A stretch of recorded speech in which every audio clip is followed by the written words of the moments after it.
Java ஸ்கிரிப்டில் for loop வந்து 3 டைப்பாக வந்து யூஸ் பண்ணலாம். ஒன்று அரேவை லூப் பண்ணுறதுக்கு, ரெண்டாவது ஆப்ஜெக்டை லூப் பண்ணுறதுக்கு, மூணாவதாக கண்டிஷன் பேஸ் படி நம்ம ஃபார் லூப் வந்து எழுதலாம். ஃபஸ்ட்டு ஒரு அரேவை வந்து எப்படி லூப் பண்ணோம் அப்படின்னு பார்க்கலாம். நான் ஃப்ரூட்ஸ் அப்படின்னு ஒரு அரே வந்து க்ரியேட் பண்ணியிருக்கேன். அதில் வந்து சில ஃப்ரூட்ஸோட நேம்ஸ் வந்து வேல்யூஸாக வந்து இருக்குது. இந்த அரேவை நம்ம அப்படியே கன்சோல் வந்து பண்ணோன்னா அந்த அரே ஸ்ட்ரக்சரோட நமக்கு கன்சோல் ஆகும். இப்போ நான் டெர்மினலை வந்து ஓப்பன் பண்ணிக்கிறேன். ஃபைலை ரன் பண்ணிக்குவோம். Note space for loop. இப்போ அந்த அரே ஸ்ட்ரக்சர் வந்து அப்படியே நமக்கு பிரிண்ட் ஆகிருக்கு. அப்போ லூப் வந்து எப்போ யூஸ் பண்ணுவோம் அப்படின்னா, ஒரு அரேக்குள்ளே இருக்கிற வேல்யூஸ் எல்லாம் ஒவ்வொன்றா தனித்தனியாக நம்ம எடுக்கணும் அப்படிங்கும்போது லூப் வந்து யூஸ் பண்ணுவோம். அப்போ ஒரு அரேவை வந்து லூப் பண்ணணும் அப்படின்னா ஃபார் அப்படிங்கிற கீவேர்டு வந்து கொடுத்துருக்கணும். அதுக்கப்புறம் சிம்பிள் பரான்தசிஸ் ப்ராக்கெட் வந்து ஓப்பன் பண்ணி க்ளோஸ் பண்ணியிருக்கணும். இதுக்குள்ளே ஏதோ ஒரு வேரியபிள் வந்து டிக்ளேர் பண்ணிக்கணும். அது ஐடென்டிஃபையர் அப்படின்னு சொல்லுவாங்க. இந்த வேரியபிளை லெட் அப்படிங்கிற கீவேர்டு வச்சு டிக்ளேர் பண்ணிக்கணும். எக்ஸ் அப்படிங்கிறத நான் வேரியபிளாக கொடுக்குறேன். இந்த ஃபார் லூப்புக்கு இதுதான் வந்து ஐடென்டிஃபையர் வேரியபிள். அதுக்கப்புறம் ஆஃப் அப்படிங்கிற கீவேர்டு வந்து கொடுக்கணும். இந்த ஆஃப் கீவேர்டுக்கு அப்புறம் நம்ம எந்த அரேவை லூப் பண்ண போகிறோமோ அந்த அரேவோட பேர் வந்து மென்ஷன் பண்ணணும்.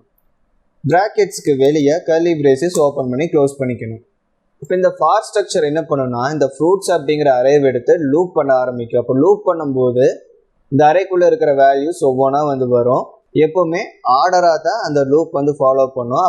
அப்போ ஃபஸ்ட்டாக இந்த ஃப்ரூட்ஸ் அப்படிங்கிற அரேலிருந்து ஆப்பிள் அப்படிங்கிற வேல்யூ தான் வந்து ஃபஸ்ட்டாக வரும். அப்படியே ஒரு லூப் ரன் ஆக ஆரம்பிச்சுட்டு ஒவ்வொரு வேல்யூவாக எடுக்கும்போது அதை ஐட்ரேஷன் அப்படின்னு சொல்லுவாங்க. அப்போ ஆப்பிள் அப்படிங்கிற வேல்யூவை ஃபஸ்ட்டாக எடுக்குதா, அப்போ அதுதான் வந்து ஃபஸ்ட் ஐட்ரேஷன். அப்போ ஃபஸ்ட் ஐட்ரேஷனில் என்ன வேல்யூ வந்து வருதோ அந்த வேல்யூவை எடுத்து இந்த ஐடென்டிஃபையர் வேரியபிளுக்கு ஸ்டோர் பண்ணியிருக்கோம். இப்போ நம்ம அந்த ஐடென்டிஃபையர் வேரியபிளை வச்சுக்கிட்டு என்ன கோட் ஸ்டேட்மெண்ட் வேணாலும் அந்த வேல்யூக்காக நம்ம எழுதலாம்.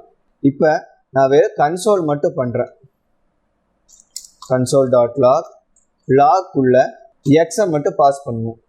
அப்போ ஃபஸ்ட் ஐட்ரேஷன் நடக்கும்போது ஆப்பிள் அப்படிங்கிற வேல்யூ எக்ஸுக்கு ஸ்டோர் ஆகிருக்கும். அது நமக்கு கன்சோலில் லாக் ஆகிருக்கும். அது போக நம்ம வேறு எந்த கோட் ஸ்டேட்மெண்ட்டுமே வந்து கொடுக்கல. அதனால இந்த ஃபார் லூப் வந்து அதோட அடுத்த ஐட்ரேஷனுக்கு வந்து போகும். அடுத்த ஐட்ரேஷனுக்கு போகும்போது ஆரஞ்சு அப்படிங்கிற வேல்யூ வந்து இருக்குது. அது இந்த எக்ஸுக்கு ஸ்டோர் ஆகிருக்கும். அண்ட் அதை வந்து நம்ம கன்சோல் பண்ணியிருக்கோம். இப்படி ஒவ்வொரு ஐட்ரேஷனாக அடுத்தடுத்த வேல்யூவை எடுத்துகிட்டு வரும். அந்த வேல்யூ இந்த எக்ஸ் அப்படிங்கிற ஐடென்டிஃபையர் வேரியபிளுக்கு அசைன் ஆகும். அசைன் ஆனதுக்கப்புறம் நம்ம கன்சோல் ஆகணும்னு எழுதியிருக்கோம். ஸோ அந்த ஒவ்வொரு வேல்யூவாக எக்ஸுக்கு அசைன் ஆகிட்டு நமக்கு கன்சோலில் லாக் ஆகிருக்கும். ஒரு அரேவை நம்ம ஃபார் லூப் பண்ணும்போது அந்த லூப்பில் எத்தனை ஐட்ரேஷன் வந்து இருக்கும் அப்படின்னா, அந்த அரேக்குள்ளே எத்தனை வேல்யூஸ் வந்து இருக்கோ அத்தனை ஐட்ரேஷன் வந்து இருக்கும். அதாவது என்ன லென்த்தோ அந்த லென்த்துக்கான ஈக்குவலண்ட் ஐட்ரேஷன்ஸ் வந்து அந்த ஃபார் லூப்பில் நடக்கும். இப்போ இந்த ஃபைலை ரன் பண்ணுவோம். ஸோ மறுபடியும் டெர்மினல் வந்துட்டு நோடை வச்சு இந்த ஃபைலை ரன் பண்ணிக்குவோம். இப்போ மேலே நம்ம கன்சோல் பண்ணியிருந்த லைன் அந்த அரேவை அப்படியே கன்சோல் பண்ணியிருக்கு இந்த அரே ஸ்ட்ரக்சரோட. ஆனால் லூப்புக்குள்ளே நம்ம கொடுத்த கன்சோல் ஒவ்வொரு வேல்யூவாக எடுத்திருக்கு. அந்த ஒவ்வொரு வேல்யூவையும் தனித்தனியாக நமக்கு கன்சோல் வந்து பண்ணியிருக்கு. இப்போ அரேக்குள்ளே இருக்கிற வேல்யூஸை ஃபார் லூப் மூலயமா எப்படி ஒவ்வொரு வேல்யூவாக எடுக்கணும் அப்படின்னு பார்த்தோம். இப்படி எடுக்கிறதுனால என்ன யூஸ் அப்படின்னா, இப்படி அரேக்குள்ளே இருக்கிற ஒவ்வொரு வேல்யூக்கும் நம்ம டிஃப்ரெண்ட் கோட் லாஜிக் வந்து எழுதணும் அப்படின்னா நம்ம லூப் பண்ணும்போது அதுவே ஒவ்வொரு வேல்யூவாக வரதுனால லூப்புக்குள்ளே அதுக்கு தேவையான லாஜிக் வந்து நம்ம எழுதிக்கலாம். இப்போ வந்து ஒரு சிம்பிளான ஒரு இஃப் ஸ்டேட்மெண்ட் வந்து நான் உள்ளே எழுதுகிறேன். இப்போ இதில் செரி அப்படிங்கிற ஃப்ரூட் நேம் வரும்போது மட்டும் this is my favourite fruit அப்படின்னு நமக்கு எக்ஸ்ட்ராவாக கன்சோல் ஆகணும். ஸோ அந்த கண்டிஷனுக்காக ஒர்க் பண்ணுவோம். இந்த இடத்துல ஃபார் லூப்புக்குள்ளே என்ட்ரு கொடுத்துட்டு ஒரு இஃப் ஸ்டேட்மெண்ட் வந்து நான் க்ரியேட் பண்ணுறேன்.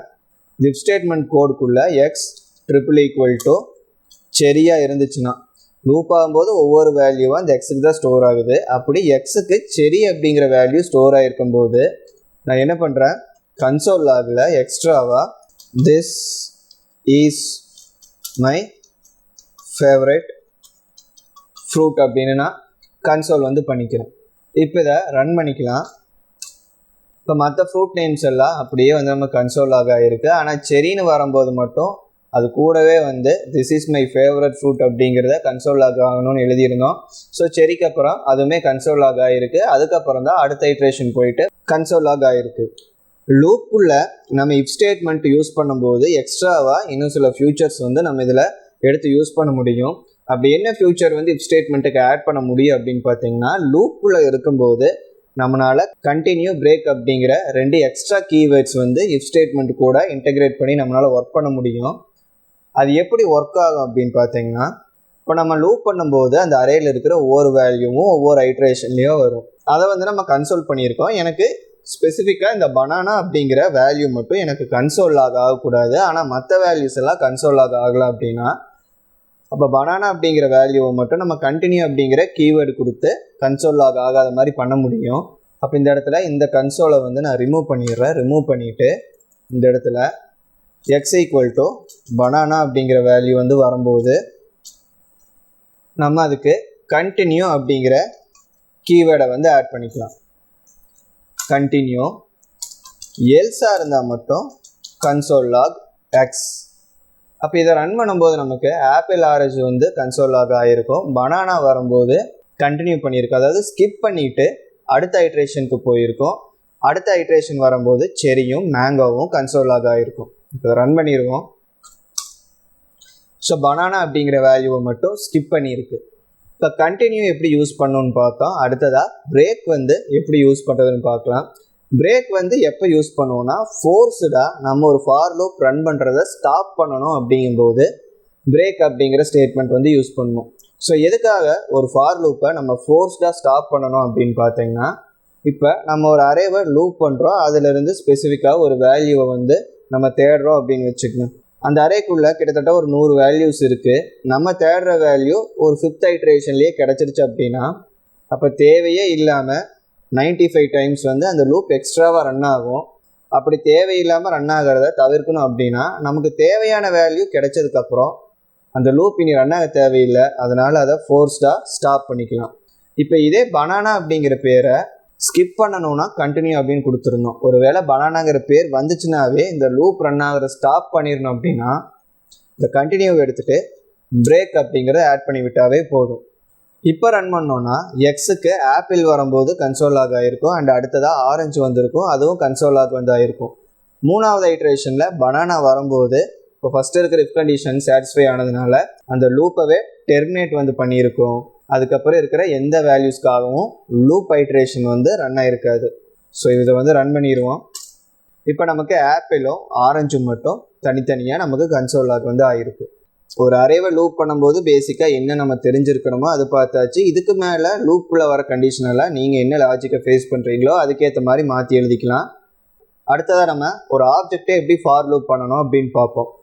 ஸோ இந்த கோட்ஸ் எல்லாம் வந்து நான் கமெண்ட் பண்ணிக்கிறேன். இப்போ ஒரு ஆப்ஜெக்டை வந்து நம்ம ஃபார் லூப் பண்ணுறோம் அப்படின்னா, அந்த ஆப்ஜெக்ட்குள்ளே இருக்கிற வேல்யூஸ் வந்து நமக்கு டைரெக்டாக ஒவ்வொரு ஐட்ரேஷனுக்கு வராது, அரேவை லூப் பண்ண மாதிரி.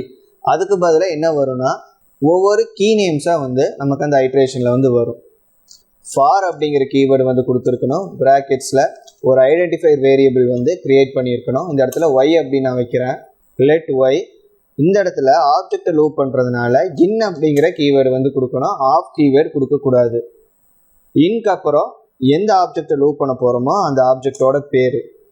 வெளியே கர்லி பிரேசஸ் வந்து ஓப்பன் பண்ணி க்ளோஸ் பண்ணிக்கணும். இங்கே மறுபடியும் நான் கன்சோல் லாகில் ஒய் வந்து கொடுக்குறேன். இப்போ ரன் பண்ணோம் அப்படின்னா நமக்கு அந்த ஆப்ஜெக்ட்குள்ளே இருக்கிற ஒவ்வொரு கீயாக நமக்கு பிரிண்ட் ஆகும். ஸோ அதே மாதிரி நமக்கு இப்போ பிரிண்ட் ஆகிருக்கு. அப்போ கீ நேம் மட்டும் வருது, அதோட வேல்யூவை எப்படி பார்க்கணும் அப்படின்னா, இதுக்கு தான் வந்து நம்ம ஆப்ஜெக்ட் மெத்தட்ஸ் வந்து பார்த்துருந்தோம். ஆப்ஜெக்ட் மெத்தடில் ஒரு ஆப்ஜெக்டோட நேமை கால் பண்ணிவிட்டு ஸ்கொயர் ப்ராக்கெட்ஸ்குள்ளேயோ இல்லை டாட் வச்சோ அந்த கீ நேமை பாஸ் பண்ணோம் அப்படின்னா அந்த கீயில் என்ன வேல்யூ ஸ்டோர் ஆகிருக்கோ அது நம்ம எடுத்துக்கலாம். இந்த இடத்துல கீ நேமை நம்ம மேனுவலாக கொடுக்கக்கூடாது, ஏன்னா லூப் பண்ணியிருக்கிறதுனால கீ நேம் ஆட்டோமேட்டிக்காக அதுவே வந்து வரும். அந்த ஐட்ரேஷனில் என்ன நேம் வந்து வந்திருக்கோ ஒய் அப்படிங்கிற ஐடென்டிஃபையரில் வந்து ஸ்டோர் ஆகிருக்கும். ஸோ அந்தந்த ஐட்ரேஷனில் வரதை வச்சு நம்ம அந்த கீக்கான வேல்யூ வந்து பார்த்துக்கலாம். இப்போ கன்சோல் லாகில் ஆப்ஜெக்டோட நேமை வந்து கொடுத்துட்றேன். ப்ராக்கெட்ஸில் ஒய் அப்படிங்கிறத பாஸ் பண்ணிடுறேன், ஏன்னா ஃபஸ்ட் ஐட்ரேஷனில் ஸ்டூடெண்ட் நேம் அப்படிங்கிற கீ வந்து வந்திருக்கும். அது ஒய்க்கு ஸ்டோர் ஆனதுனால ஸ்டூடெண்ட்ஸ் டீட்டெயில்ஸ் அப்படிங்கிற ஆப்ஜெக்டை கால் பண்ணிவிட்டு அதில் என்ன வேல்யூ இருக்கோ அதை வந்து நம்ம கன்சோல் பண்ணியிருக்கோம். அடுத்த ஐட்ரேஷனில் ஒய்க்கு கோர்ஸ் அப்படிங்கிற கீ அசைன் ஆகிருக்கும், அதுக்கான வேல்யூ எடுத்து நம்ம கன்சோல் லாக் வந்து பண்ணியிருக்கோம். ஸோ இப்போ இதை ரன் பண்ணிக்குவோம். இப்போ நமக்கு அந்த ஒவ்வொரு கீக்கான வேல்யூஸ் வந்து வந்திருக்கு.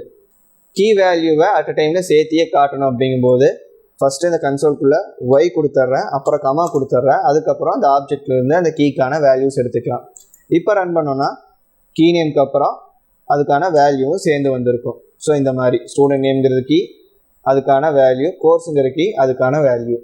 இப்போ நம்ம அரேவை லூப் பண்ணும்போது பார்த்த மாதிரியே இதுக்குள்ளேயே நம்ம இஃப் ஸ்டேட்மெண்ட்ஸ் எழுதிக்கலாம், என்ன கோட் ஸ்டேட்மெண்ட்ஸ் வேணால் எழுதிக்கலாம். இஃப் ஸ்டேட்மெண்ட் எழுதும்போது பிரேக் கண்டினியூ ரெண்டுமே யூஸ் பண்ணிக்கலாம். ஏன்னா ஃபார் லூப்னாவே அதுக்குள்ளே இஃப் ஸ்டேட்மெண்ட் எழுத முடியும். அப்படி இஃப் ஸ்டேட்மெண்ட் எழுதும்போது நம்ம பிரேக்கும் கண்டினியூவும் யூஸ் பண்ணிக்க முடியும். இதை கமெண்ட் பண்ணிக்கலாம். அடுத்ததாக வந்து கண்டிஷன் பேஸ் பண்ணி எப்படி ஒரு ஃபார் லூப் வந்து எழுதுறது அப்படின்னு பார்ப்போம். இப்போ நம்மக்கிட்ட ஒரு கோட் ஸ்டேட்மெண்ட் வந்து இருக்குது. அந்த கோட் ஸ்டேட்மெண்ட் வந்து ஒரு 10 டைம்ஸ் ரன் ஆகணும், ஒரு 15 டைம்ஸ் ரன் ஆகணும் அப்படிங்கும்போது நம்ம இந்த கண்டிஷனல் ஃபார் கொடுத்து எழுதலாம். இந்த கண்டிஷனல் ஃபார் வந்து ஒரு அரேவை லூப் பண்ணுறதுக்காகவோ ஆப்ஜெக்டை லூப் பண்ணுறதுக்காகவோ நம்ம யூஸ் பண்ண போகிறதில்ல. ஜஸ்ட்டாக ரேண்டமாக அது என்ன கோட் ஸ்டேட்மெண்ட் வேணாலும் இருக்கலாம். அது ஒரு செட் ஆஃப் டைம் வந்து ரன் ஆகணும் அப்படின்னா எவ்வளோ டைம் ரன் ஆகணும் அப்படிங்கிறத கண்டிஷனல் ஃபார் வச்சு நம்ம எழுத முடியும். இங்கேயும் ஃபார் அப்படிங்கிற கீவேர்டு வந்து கொடுத்துடணும். ப்ராக்கெட்ஸில் முதல்ல க்ரியேட் பண்ண மாதிரியே ஒரு ஐடென்டிஃபையர் ஏ அப்படின்னு வச்சுக்கிறேன். அதுக்கப்புறம் செமிகோலன்ஸ் வந்து யூஸ் பண்ணியிருக்கணும். இங்கே நம்ம வேரியபிள் டிக்ளேர் பண்ணும்போது அதுக்கான இனிஷியல் வேல்யூ வந்து கொடுத்துருக்கணும். இப்போ நான் 0 அப்படின்னு கொடுக்குறேன். செமிகோலனுக்கு அப்புறம் இந்த லூப் எத்தனை டைம் ரன் ஆகணுமோ அதுக்கேற்ற கண்டிஷன் வந்து எழுதணும். நான் இதில் ஏவோட value less than or equal to 10 இருக்கிற வரைக்கும் இந்த லூப்புக்குள்ளே இருக்கிற ஸ்டேட்மெண்ட்ஸ் வந்து ரன் ஆகணும் அப்படின்னு கொடுக்குறேன். அந்த வேலையை ஸ்டேட்மெண்ட்டுக்கான பிளாக் வந்து க்ரியேட் பண்ணிக்கலாம். இப்போ ஏவோட வேல்யூவை 0 டிக்ளேர் பண்ணியிருக்கேன். ஏவோட வேல்யூ 10 இல்லை 10க்கும் கம்மியாகவோ இருக்கிற வரைக்கும் இந்த லூப்புக்குள்ளே இருக்கிற கோட் திரும்ப திரும்ப ரன் ஆகலாம் அப்படின்னு நான் சொல்லியிருக்கேன். அப்போ இந்த இடத்துல ஏவோட வேல்யூ எப்போவுமே 0வாகவே இருந்துச்சுன்னா அந்த லூப் வந்து ஒரு எண்ட்லெஸ் லூப்பாக கண்டினியூஸாக ரன் ஆகிக்கிட்டே வந்துருக்கும். இப்போ அந்த லூப் வந்து ஸ்டாப் ஆகிற மாதிரி எழுதணும். இப்போ ஏவோட வேல்யூ 10க்கு மேலே போகணும் அப்படின்னா மேனுவலாக இன்க்ரிமெண்ட் ஆகிற மாதிரி ஒரு ஆப்ஷன் வந்து கொடுக்கணும். அதுதான் இந்த கண்டிஷனுக்கு அப்புறம் கோலன் ஆட் பண்ணிவிட்டு எப்படி இன்க்ரிமெண்ட் ஆகணுமோ அது வந்து கொடுப்போம். நான் இந்த இடத்துல ஏ ++ அப்படின்னு கொடுக்குறேன். அப்போ ஃபஸ்ட் ஐட்ரேஷனில் ஏவோட வேல்யூ 0வாக இருக்கும். இந்த ஃபார் லூப்புக்கு என்னென்ன ஸ்டேட்மெண்ட்ஸ் எழுதியிருக்காமோ எல்லாமே வந்து ரன் ஆகும். அதுக்கப்புறம் செகண்ட் ஐட்ரேஷன் போகும்போது ஏவோட வேல்யூ 1ன்னு மாறி இருக்கும். இந்த மாதிரி ஒவ்வொன்றா இன்க்ரிமெண்ட் ஆகிட்டே போகும். எப்போ ஏவோட வேல்யூ 10 அப்படின்னு மாறுதோ அந்த ஐட்ரேஷன் தான் லாஸ்ட் ஐட்ரேஷனாக வந்து இருக்கும். ஏன்னா அடுத்த ஐட்ரேஷன் போகும்போது ஏவோட வேல்யூ 11ன்னு மாறி இருக்கும். 11ன்னு மாறும்போது இந்த கண்டிஷன் ஃபெயில் ஆகிரும். கண்டிஷன் ஃபெயில் ஆகிறதுனால அந்த லூப் ஆட்டோமேட்டிக்காக ஸ்டாப் ஆகிரும். இப்போ ஏவோட வேல்யூ இன்க்ரிமெண்ட் ஆகுது என்னென்னு தெரிஞ்சுக்கிறதுக்கு நம்ம ஃபஸ்ட்டு ஏவை கன்சோல் லாக் வந்து பண்ணுவோம். இப்போ ஏவை கன்சோல் லாக் பண்ணியிருக்கேன். இப்போ இந்த ஃபைலை ரன் பண்ணலாம். இப்போ பார்த்தோம்னா ஏ வந்து 0ல் ஸ்டார்ட் ஆகிருக்கு. அப்படியே ஒவ்வொன்றா இன்க்ரிமெண்ட் ஆகிட்டு லாஸ்ட் ஐட்ரேஷனில் 10 வரைக்கும் வந்திருக்கு. இந்த ஐட்ரேஷன் முடிஞ்சதுக்கப்புறம் ஏ 11ன்னு மாறி இருக்கும். 11ன்னு மாறினதுனால அந்த ஐட்ரேஷனே வந்து ரன் ஆகாது. இப்போ இதுக்குள்ளே நம்ம என்ன கோட் ஸ்டேட்மெண்ட் வேணாலும் எழுதிக்கலாம். நான் இந்த இடத்துல லிட்ரல்ஸ் வந்து யூஸ் பண்ணுறேன். லிட்ரல்ஸ் யூஸ் பண்ணிவிட்டு ஒரு சென்டென்ஸ் வந்து ஃபார்ம் பண்ணுவோம். This is the current value of ஏ.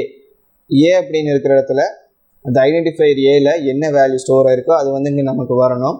நம்ம டெம்ப்ளேட் லிட்ரல்ஸ் யூஸ் பண்ணியிருக்கிறதுனால டாலர் கொடுத்துட்டு கர்லி பிரேசஸ் கொடுத்துட்டு அதுக்குள்ளே ஏ அப்படின்னு மென்ஷன் பண்ணியிருக்கேன்.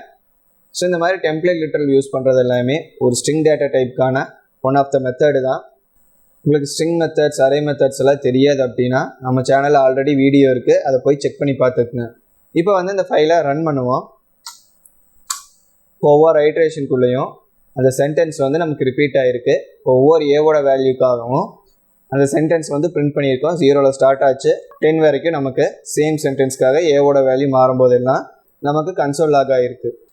ஸோ இந்த மாதிரி தான் வந்து நம்ம ஃபார் லூப்பை ஒரு அரேவை லூப் பண்ணுறதுக்கு யூஸ் பண்ணலாம், ஆப்ஜெக்டை லூப் பண்ணுறதுக்கு யூஸ் பண்ணலாம்.